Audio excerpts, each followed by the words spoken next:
it's Leslie Meredith with Breakbulk Events and Media. Here in the studio I have Lars Greiner, the moderator for our panel on West African ports. Very interesting investment, infrastructure, etc. So I'd like to welcome Lars. He's from Hamburg Port Consulting, HPC.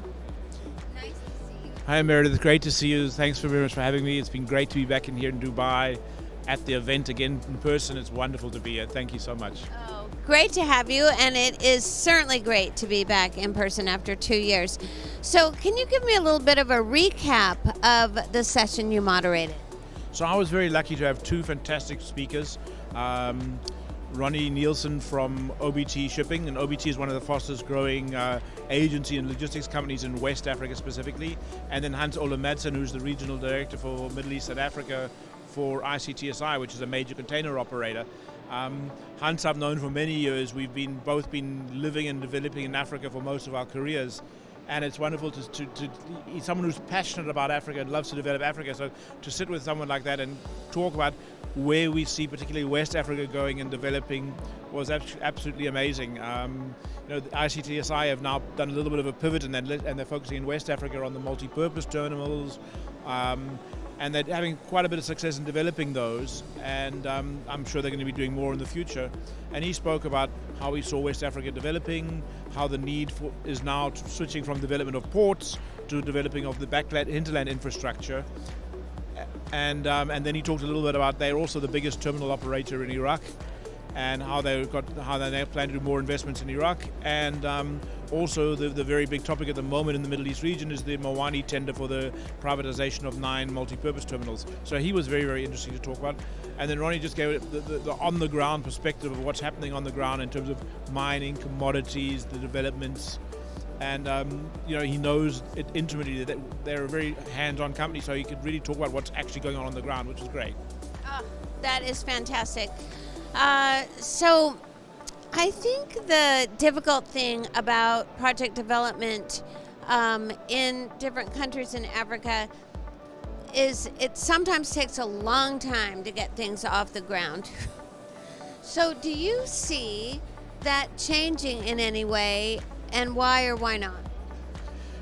What you have to remember with Africa is coming off a very low base, and because they're still very primary commodities driven, they feel every hit every time the commodities rates go up. Their economies do well. When it goes down, they drop again. So it will remain that way as long as they're essentially one product or commodities driven. Once we start to see manufacturing and exports coming through, then things will change, and that is starting to happen slowly. But I think for the foreseeable future, we will see African products start and stop as the economies start and stop, and hence they will take a long time to develop. Linked to that at the same time is this whole digitalization, automation that is now taking place, and Africa is in a unique position to actually jump over technologies and not go for the old traditional technology, but move straight ahead. But that requires the investors to also get involved and say, yes, we're prepared to take that leap of faith. And I think we might see a couple of projects actually go through faster when they actually see and realize the opportunity that creates for the region. There are some who are doing that quite successfully, who are now starting to create manufacturing in the region, and we're already seeing the whole economies of where they're manufacturing arising, and that I see as a real opportunity for Africa. Yeah, absolutely. Okay, can you give me, just to sort of wrap up our discussion, give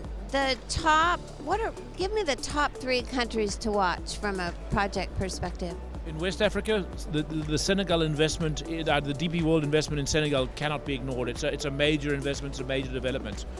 Greiner is definitely leading the way in terms of stability. It's becoming a major hub right now based on political stability and economic growth over a sustained period of time, and I'm very excited about how Greiner is developing, how it's growing, how the manufacturing is developed. I'm going to go a little bit more than 3 because I'm an Africa fan, but I mean, Angola is starting, it's coming off a very, very low base, but it's also starting to develop nicely as well. And then you look at Tanzania now that there's been a change of government. The new government is opening it up again. So I think in East and West there are a couple of countries that are really should be watched. But I think all the countries have potential to make major jumps quickly when they've got political stability and they start looking at proper development and infrastructure development. That is a lot of information to digest and all really quite valuable. So I want to thank you for spending time with me this afternoon. And it's been great to reconnect and talk about one of our favorite things, Africa.